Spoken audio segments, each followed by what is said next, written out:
Happy Friday and welcome to another episode of Brain Scratch. I'm John Lorden. Thank you so much for joining me here today as we look into a cold case. This one is going to be 36 years old next month, but it's had some significant developments just within the past few months. Of course, a family is still looking for answers and looking for justice. And as I started looking into this case, I started wondering, is something that I remember from my childhood potentially the piece that might help move things forward? Let's dive into all of that as we learn about where this case takes place, which is Paris, but not the Paris you're thinking of.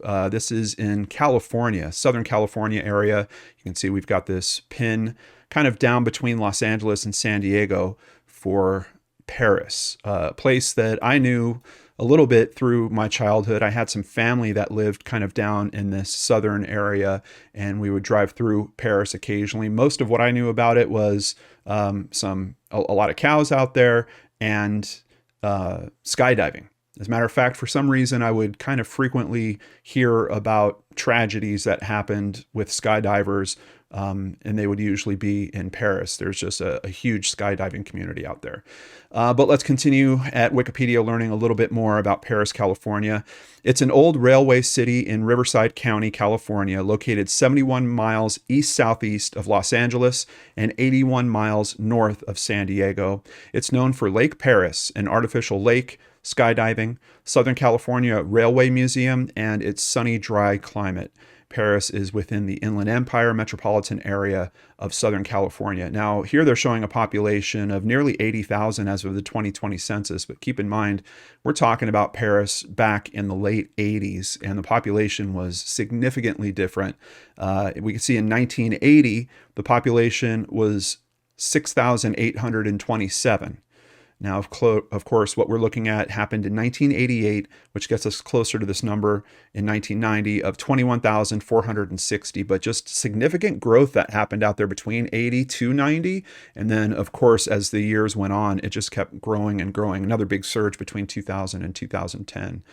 But let's get started. Of course, this is one of those older cases, so we have to lean on newspapers.com just a little bit. And a big thank you to the Paris Progress, who reported somewhat heavily, at least in terms of these types of cases, on what was going on here. Woman's charred body discovered in dumpster. And you can see the little subtitle above that, second corpse found in same spot.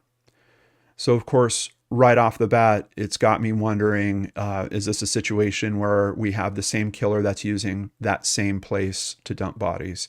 Firefighters responded to a call of a dumpster on fire Monday, and when they arrived, they discovered the charred body of a young woman. The victim, whose identity still has not been determined, was apparently concealed in the dumpster by person or persons unknown. A fire was then set, police believe, possibly to conceal the victim's identity. The young woman was somewhere between 20 and 25 years old. No details of whether she was clothed or not have been revealed. Police are treating the discovery as a homicide. The dumpster in which the victim was found sits behind 330 East 4th Street in Midtown Paris. Now, I did pull up kind of the oldest street view that I could find of that address, and I believe we're looking at the correct address here. It's kind of hard to know for sure. But this is only from back in November of 2007, of course, when we're talking many years after this occurrence. What you can see if you jump forward in these street views is this area just, once again, there's clearly a population explosion that's going on here. It looks like there's a dentist office that's there now, a lot of other buildings that have come in. But I imagine back at the time that this happened, that this street was much more desolate. Even just looking at the changes from 2007, we can see there's not nearly as much, and you have a little bit more of kind of industrial businesses that are on this street. So if there was even less than that, you can imagine there's this building kind of out, not quite in the middle of nowhere, but maybe a discrete enough area, maybe not a lot of active businesses. From what I understand, the body was found at around 6 a.m, and I don't know how long the fire had been going, but we're talking about overnight hours on a Sunday night going into Monday morning. So odds of, especially if it happened around, like 1 a.m., 2 a.m. or something like that, odds of being able to get in and out of this place without being seen, probably fairly high. I mean, even back here in 2007, yeah, we've got some businesses here. I doubt that this tire shop is going to, have a camera that's aiming in that direction, or even if it did back at that time, the image would be so grainy, it probably wouldn't get a whole lot. So, definitely some challenges right off the bat here. The scene is the same area where a man's body was found 2 months ago. The body of an unidentified black man in his 30s was discovered in the same alleyway. Details on the victim in that instance have not been revealed. The latest victim was found at about 6:50 a.m., police said. The coroner's office is conducting a post-mortem but has not released any findings. The death is being treated as a homicide. Thankfully, like I mentioned, they continued reporting on this case, which is hard to track because we don't have a name, obviously. But I kind of did some general searches in that area and was able to pick up this second article, also by the Paris Progress. Charred body of woman still remains unidentified. But we can see in that little kind of secondary subject line above that, asphyxiation cause of death. So it seems like the medical examiner was able to determine that asphyxiation was at play. Asphyxiation is reported as the cause of her death, though whether she had died before the dumpster had been set on fire was not revealed. An interesting question in itself, because it's possible she could have been murdered at another location and then brought to this location and dumped. Of course, we don't know about that other victim they mentioned here. We don't know any real details on that victim or that instance. So we're not sure if he might have been dumped at this location in a similar way or if he had been killed at this location. When you're considering that it's a dumpster, the mentality of that to me certainly seems like I believe this is probably a drop point for someone that might be killing multiple people. Of course, if that's the only building out there at that time, there's obviously a very slim chance that maybe it's two separate occurrences, two separate murderers that are involved that just happen to pick the same spot 2 months apart. Or maybe the second person saw a news story about the first and was aware of the address because of that. Keep in mind, back at this time, they would pretty regularly put addresses in the actual news sources, which we heard already on the first news source for this. So continuing here, they do note that the victim may have been a local transient, that is, someone who has lived in the area 1 or 2 years. An odor of some flammable substance was detected as late as several days later after the body was found. So sounds to me like if this was a dumping location, they might have brought some accelerant or used some accelerant that was locally available to try to keep that fire going or get it hot enough to really damage the body to limit the identification options on it. But papers and other debris were used to set the fire, police said. No details of whether the woman's body was clothed or not have been revealed. The scene is the same area where a man's body was found several months ago. That victim, too, remained unidentified until just recently. Few details were available, but the man was identified as one Michael Jackson, a black male, apparently a transient from Tennessee. The coroner's office has conducted a postmortem on both bodies, but details of any findings have not yet been released. That's interesting because I don't know where they get the asphyxiation angle from then.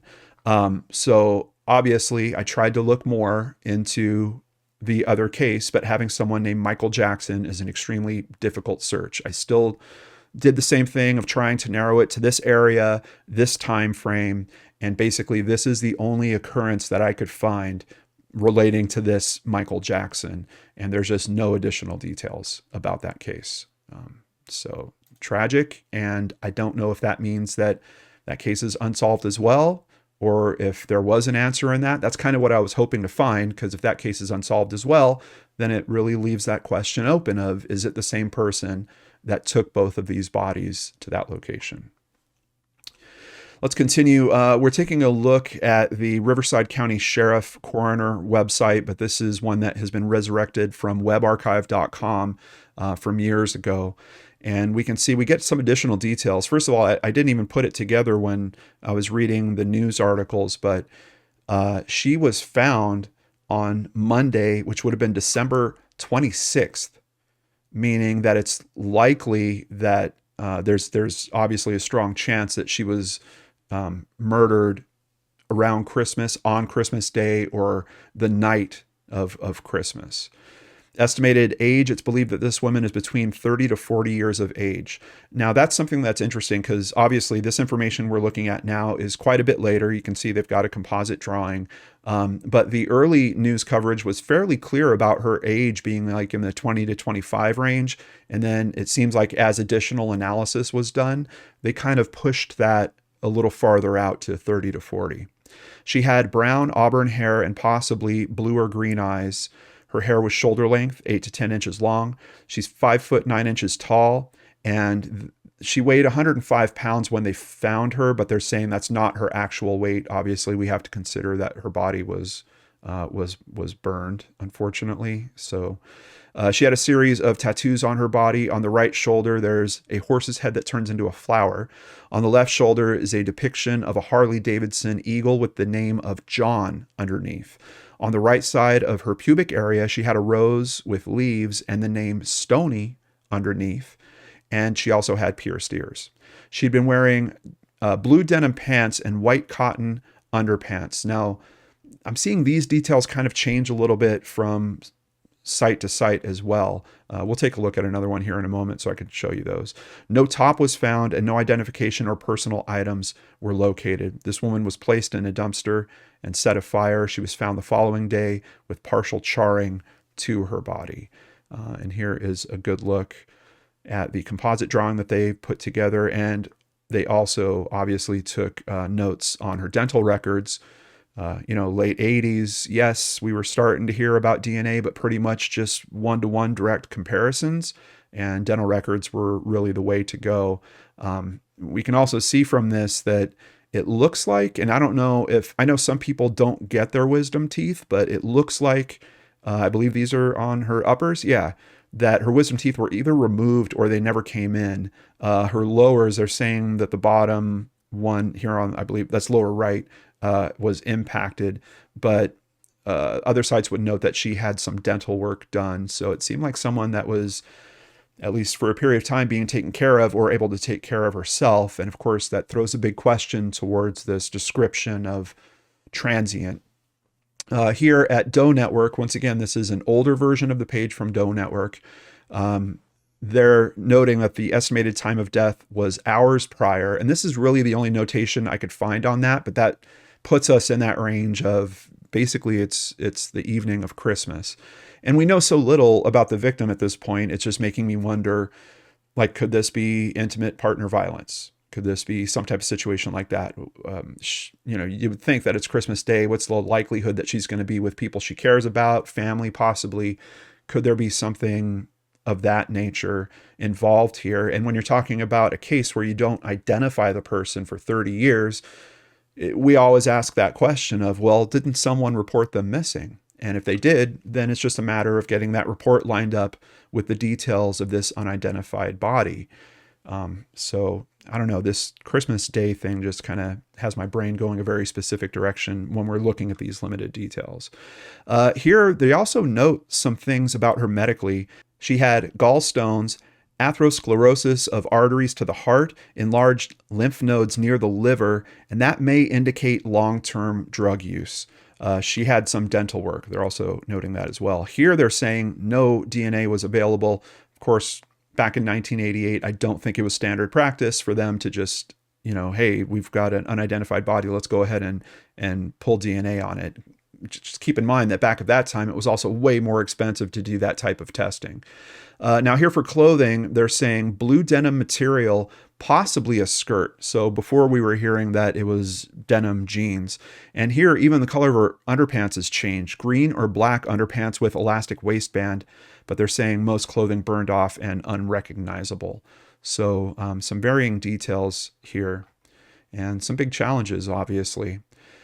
Thankfully, we've got a new hero on the scene, and I am going to raise and swing this flag whenever I get a chance to. DNASolves.com, the website that is owned by Othram that helps do their fundraising for cases to help make breaks in cases just like this one. And we've got a little story to share here about how they get involved. A forensic sketch depicting how the woman may have looked during her life was developed and released to the public in hopes that it would generate leads about the woman's identity. Despite the extensive efforts of law enforcement to identify the woman, no matches were found, and the case went cold due to a lack of viable leads. Details of the case were entered into the National Missing and Unidentified Person System, NamUs, as well as a bunch of these other very caring websites that track these types of cases. In 2022, the Riverside County District Attorney's Office, in collaboration with the California Department of Justice, submitted skeletal evidence to Othram. Those are the words that you want to hear in a case of this nature. Othram scientists developed a DNA extract from the remains, and Othram's in-house forensic genetic genealogy team used the profile in a genetic genealogy search to produce new investigative leads, which were provided to law enforcement. So where did it go from there? Let's hear a quick clip from ABC7 Eyewitness News.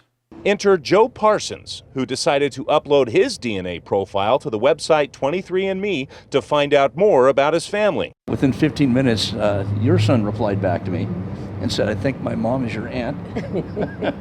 Not long afterward, his DNA also matched the sister who he didn't even know he had, Jackie. This is Jackie Ebel, who was 25 years old at the time. Let's go ahead and get some more details from this article. Jackie Ebel was reported missing from Long Beach in 1988. So she was reported missing. There was a report out there, but Long Beach, not exactly next to Paris. That's a bit of a stretch. So finding that connection to get that report together with this case, very tough, obviously, even over the years, even now where we have communities like Web Sleuths, we've got people that are literally just piling into these records, looking for these potential matches. It was just too far of a long shot, it seems like. Charlotte Walker, Jackie's aunt, said, "We don't have justice yet, but whether we do or not, we have our Jackie." Jackie also went by the last names Yonkers and Palmer. We get some more information here, a little bit about her. There's not a ton of information about Jackie as a person, obviously, out there yet. Jackie was a very sweet child. We got to see her quite often at the holidays, but her aunt is saying Jackie lived a different lifestyle, one that we would not want for her. She had challenges, and we knew that. So I think combined with the kind of medical information that we heard that was extracted from her body and given out in those profiles that suggested potential long-term drug use, that is probably a part of the lifestyle that they're talking about here. Something else that sometimes comes with that lifestyle might be falling into sex work, unfortunately, to fund the drug use. So that's a big question mark. I have not run into any level of detail that's saying that's exactly what's going on here. I'm bringing that up because of a possible parallel to other victims in the area. When I did those kind of vague searches in that particular area, I ran into several cases. I'll explain more about it as we get to that, but let's continue with the details. Let's stay focused on Jackie here. Jackie was last seen leaving her apartment complex on Pine Avenue in Long Beach on December 23rd, 1988. When she didn't contact any of her family members on Christmas, her mother became concerned and called Long Beach police to make a report. So here, different details that are painting a little bit of a different picture. It does seem like it would have been normal for her to spend Christmas with her family, because that has become a point of concern when basically her family doesn't hear from her on that day. Last seen on December 23rd, where was she going? Was she going to visit someone? How does her body wind up so far away is obviously a big question. And then keeping in mind that this might have been a true dump spot, a dump location for her body. Was it taken there? Could something have happened to her maybe in Long Beach or kind of around her regular neighborhoods? And then her body was taken out there to be hidden and to kind of separate. You know, if that was the goal, if this was someone's plan, it seems to have worked in terms of separating her body and that missing persons report and having those two things get lined up. So 2024 comes along. Joe Parsons decides he wants to learn more about his family, puts himself into a DNA database, and finds that he had a sister, he helps at least identify her body, and that allows the family to finally have a proper memorial for Jackie. But of course, they're still hoping to find justice. Parsons said, "I really hope that someone wants to clear the air and do the right thing. Come forward, admit what they've done." Riverside County Regional Cold Case Homicide Team is asking the community to contact investigators. "We don't know who she met prior to her murder," said senior investigator Ebony Cavaness. "We don't know how she ended up in Paris. She has absolutely no connections to Riverside County." So a very big question of how she winds up out there. We've got another photo of her here as well. Heartbroken family learns body found in 1988 is their missing relative. So once again, Ebony Cavaness, she's a senior investigator for the DA's office, for the Riverside County District Attorney's office. She's kind of been one of the faces in terms of speaking to the media about this case. She was just a 25-year-old girl living her life and hanging out with friends, Cavaness said. Her mom passed away not knowing whatever happened to her daughter. So unfortunately, her mom no longer alive. Her family had absolutely no idea, no clue whatever happened to her. They told us repeatedly that just knowing what happened to her and just knowing that she'd been identified after all these years is more than they could ask for. In 2022, the Bureau of Justice Assistance awarded the District Attorney's Office a cold case grant. Investigators had the woman's body exhumed in late 2022. DNA was extracted from her remains and sent to Othram. I believe there was some fundraising that was done on Othram's part as well. Typically, I believe it's about $7,500 for the type of analysis that they do to help cases like this. So if a grant came in, that might have been enough to start the process, but I did see mention of one of the programs that I believe Othram runs for fundraising around these cases, probably to give them enough funds to finish it off. Matching the missing persons report in Long Beach back in 1988, which is like paper, to a body found out here would be not impossible, but improbable, Cavaness said. So she's also pointing out, and even though on a map it might not look like an extremely far area from those two locations, it's also how thick the population density is in California. And that creates these kind of very solid pockets. So it was literally, trying to find a needle in a haystack. Despite decades passing since Ebel's death, Cavaness has hope. "I feel like we have so much DNA technology that even degraded DNA, even DNA from the 1970s, can be enhanced and analyzed to help us identify an unidentified victim or offender." Now, that is certainly true. Unfortunately, with this case, for what they're talking about publicly, there's not a lot of evidence. There was no real personal items that were found with the body. The clothing damaged by the fire, I'm sure they've gone over every fiber that they could of that clothing, looking for some type of secondary DNA profile for them to test. So I don't know that that's going to be the solve for this particular case, but maybe that analysis is still happening. But outside of the clothing, I don't know what else they would be looking to test here. Obviously, when they did the exhumation, they only had bones in terms of remains, and that's where they got her DNA. But Cavaness is saying, "I feel very, very confident that these older cases, these cold cases, can actually be solved." And we're definitely seeing more and more of that every year. Prior to her death, Ebel bounced between Long Beach and Bellflower. The last year or two of her life, it seems that Ebel was hanging around a different circle of friends, Cavaness said. And that is phrasing that we typically hear sometimes from families when they're describing that maybe there was some type of drug use that had started, or that it wasn't that there was some change, some type of personality change that happened around the person. There's a lot unknown about her life and her lifestyle and who she was associating with during that time in her life, or how she even ended up in Riverside County, which she has no ties to. Cavaness said she believes that there may be friends or family who have more information about Ebel. "No lead is insignificant. No information is insignificant," Cavaness said. So they are looking every which way, and they are the ones actually putting out the word. Family has done a couple of interviews.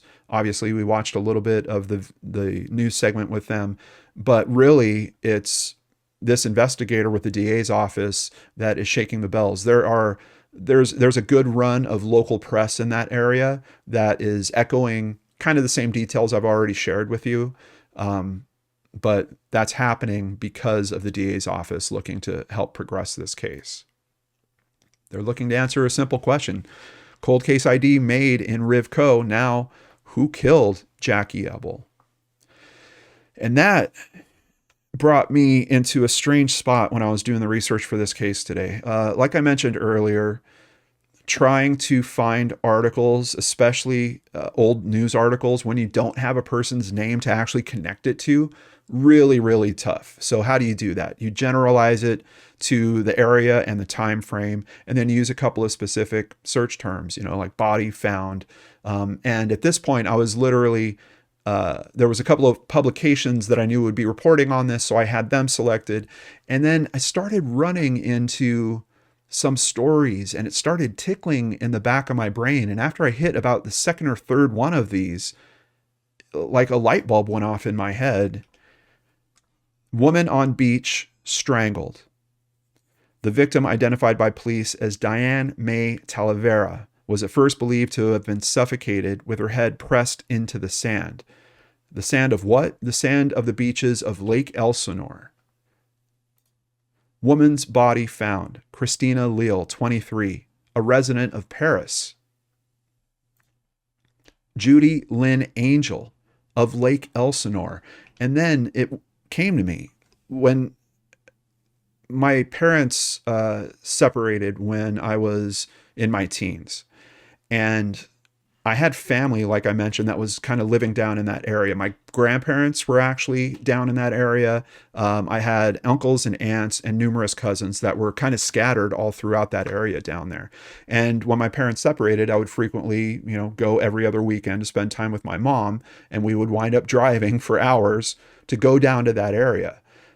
I was hearing from family and friends about a serial killer that was believed to be in that area because there was these bodies that kept being found, and they referred to this person as the Lake Elsinore killer.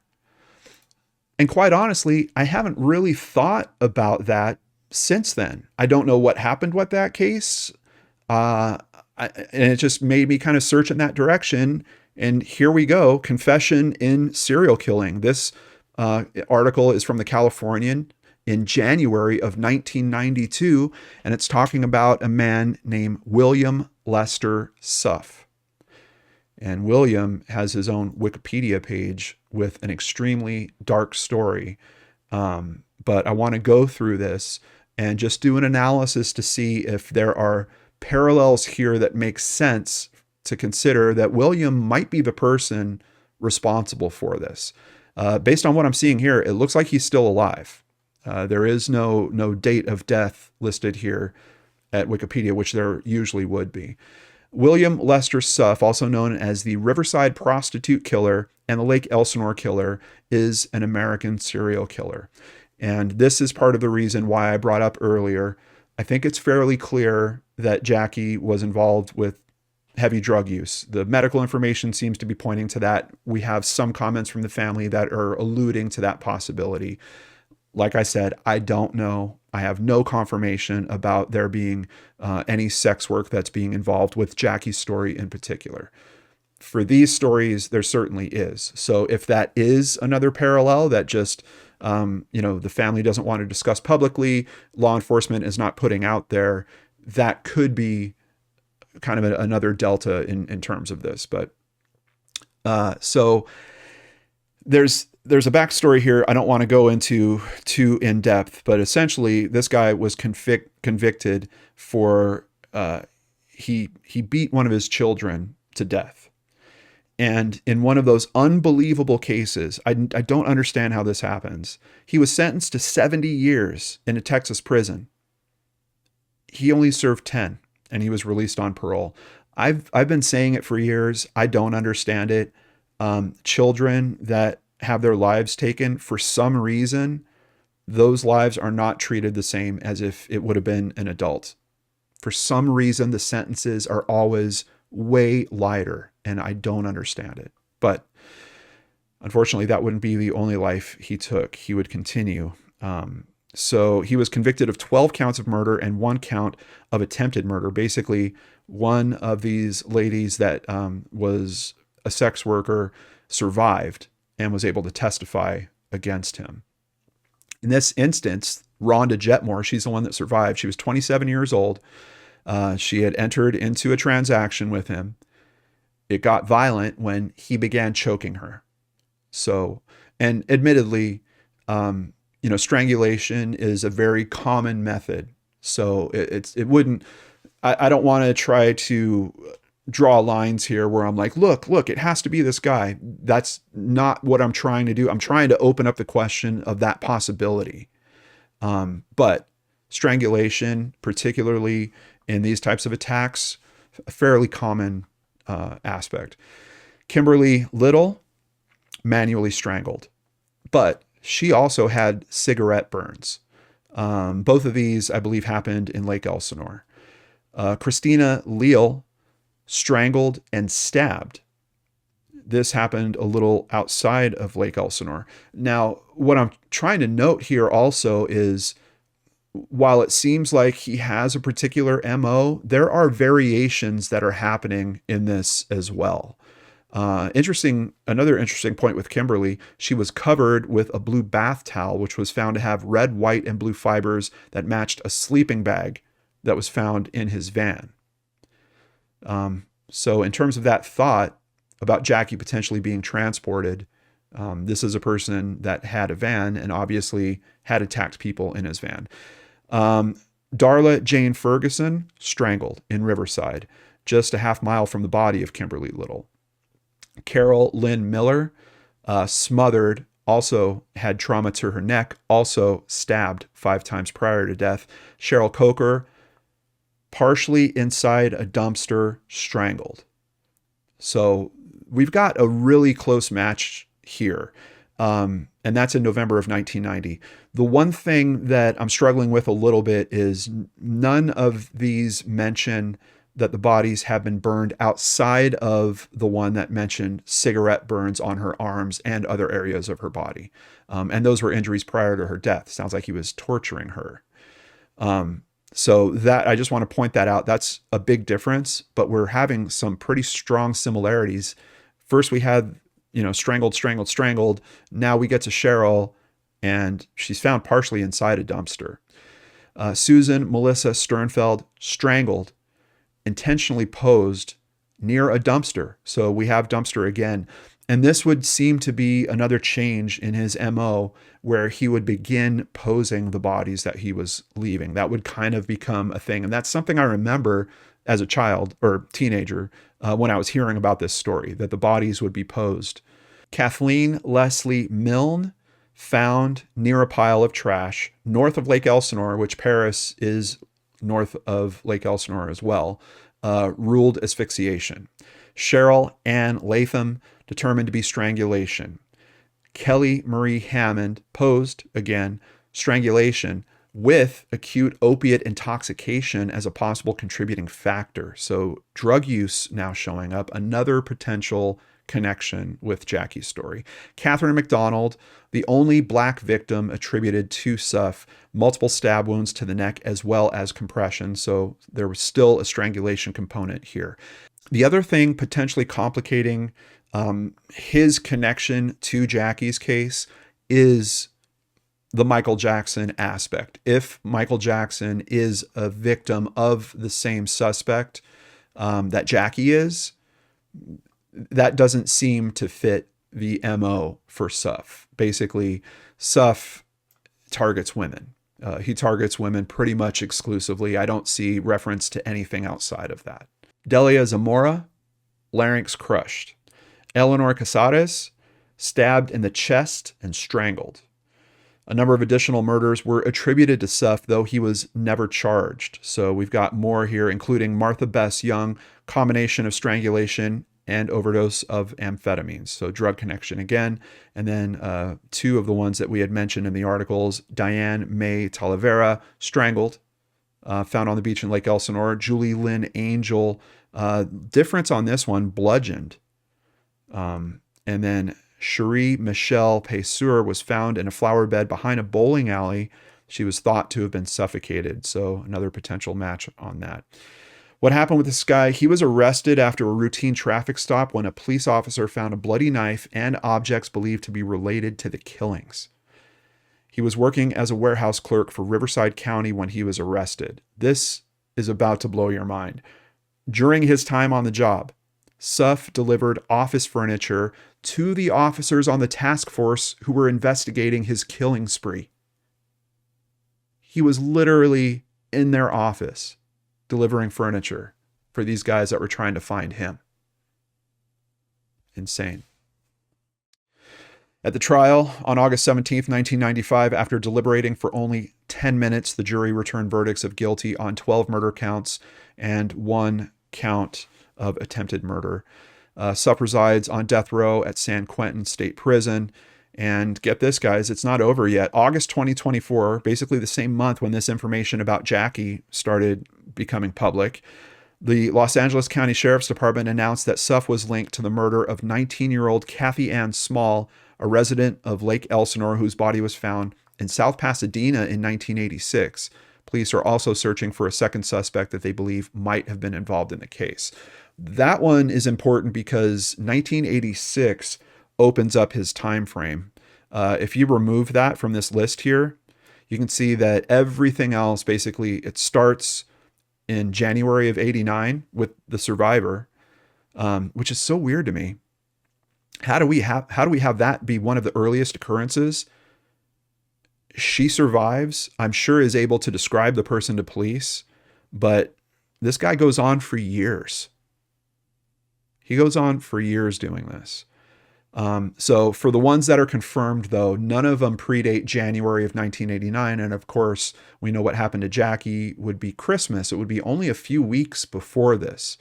But that 1986 one is just opening up the time frame. And with that, there's several other that are suspected here. We can see 86, 86, 88, 88. The other thing about these dates, December 89, Christina Leal.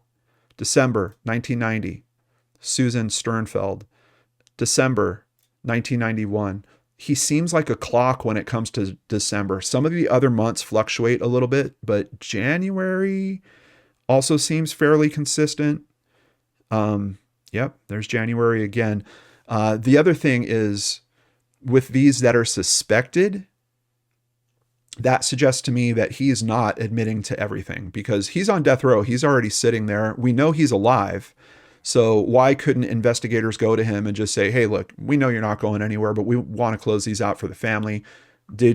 Were you responsible for Michelle? Were you responsible for Charlotte, Linda, Martha, Diane, Julie, Sherry? It seems like he might not be talking. So is there a possibility that Jackie's name gets added to this list? I don't know. So at a minimum, my search criteria for trying to find more information about Jackie's case in particular led me to the possibility of an analysis of Suff's cases being part of that story. I pulled together a map just to show you guys the possibility of, now, first of all, here's the locations. We've got Long Beach where we know she was staying, and I've seen it described that she was also hanging out in the Bellflower area. I don't know if she was staying there. I don't know if she had a friend that she would maybe stay with out there, but this is kind of the area where she was known to hang out and stay. How does she wind up all the way out here in Paris is the question. But then if we turn on my map of Suff, we can see this guy was all over the place in terms of his movement. One of his victims, well, the latest one that was announced was in South Pasadena, so that's way out here. The ones that are in darker red, these are where he had multiple occurrences. So Lake Elsinore, he had many occurrences, and then Riverside, he had many occurrences. The lighter red, these are still confirmed occurrences where he was responsible. And we can see He is all over this zone. He's all over this area. And Paris, as a matter of fact, one of the victims we know was from Paris as well.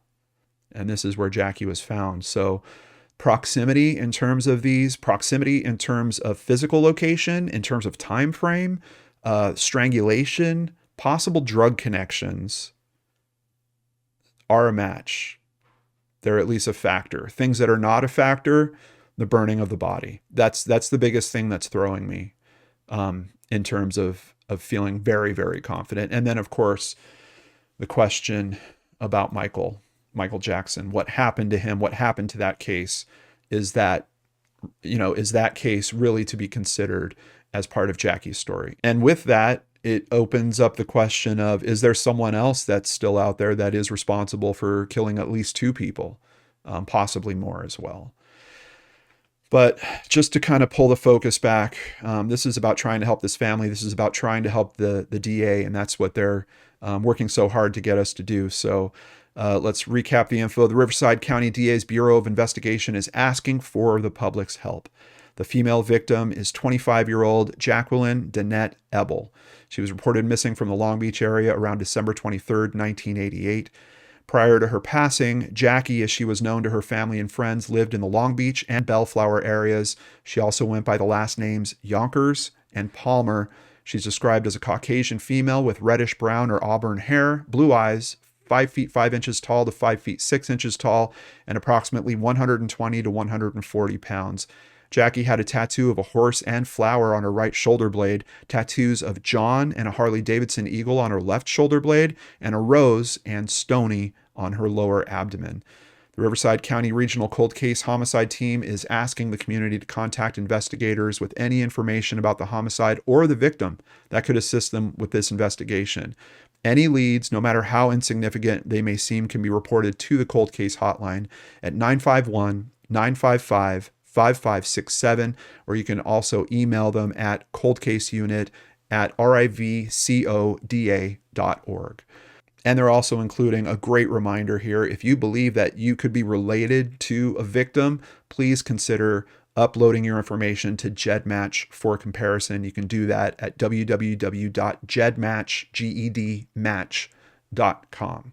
And of course, if you have information to call in, you need that phone number again or the email address. We have all that in the description box down below. I also want to once again thank our friends over at Othram and tell you guys about a case here that I'm trying to help. As a matter of fact, we've already contributed a few $100s to this case. That is the Clallam County Sheriff's Office teaming with Othram to identify a 2008 doe. And this story might seem familiar to you because basically all they have is a shoe and skeletal remains that were inside of that shoe that were found. And that's why I chose this case to try to help with funding.